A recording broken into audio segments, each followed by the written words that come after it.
Ayan guys, gawa tayo ng cheese pimiento. Ang lalaki ng pimiento na binigay sa akin. Oh, yan. Parang giant peppers. Oh, ang ganda pa naman ng kulay. Okay, bigay ni mother-in-law. Ayan po, ayan po. Oh. Yay! Thank you! Igagawa ko siyang cheese pimiento. Okay. Here are our ingredients. You have butter, cheese, condensed milk, and of course the pimiento for our cheese pimiento spread. Okay. So disclaimer lang, hindi po ito sponsored. Basta let's enjoy making our cheese pimiento spread. Ayan, magsisimula na po tayo. I-slice muna natin itong pimiento. Oo, nakaboil na siya para malambot-lambot. Okay, tanggalin natin itong seeds. Okay. Ayan po ang bango. Ang bango ng ng pimiento. Yung giant peppers. Wow, grabe si peppers, no? Ayan po. Ayan. Actually, gaganyan mo lang, matatanggal na yan eh. Oh. Yan. O pwede sana itong Pwede naman, itanim ko, no? Pwede naman, itanim natin para yan ay mabuhay pa yan kahit na boil na siya. Actually, yung boiling will help. Oo, para madali ang kanyang di ba ganyan, no? Okay, tapos liitan. I-scrape natin siya. Ito, ang lalaki. Wow, na wow. And then, okay.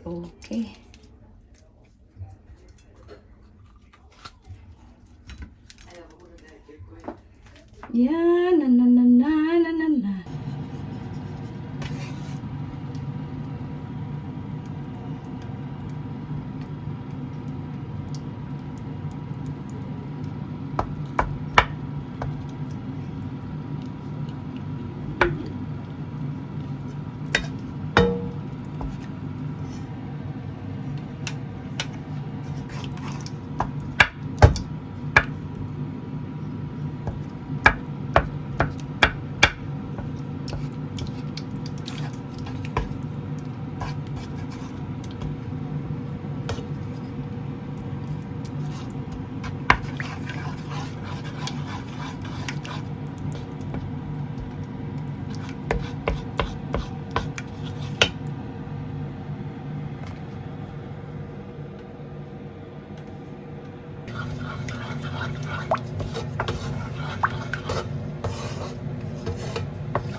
Okay, mag-spread na tayo ng pimiento. Cheese pimiento spread. Wait lang. Mahirap mag-spread na nagbibideo, no? Nagbibideo. Teka lang, kunin ko yung isa pa.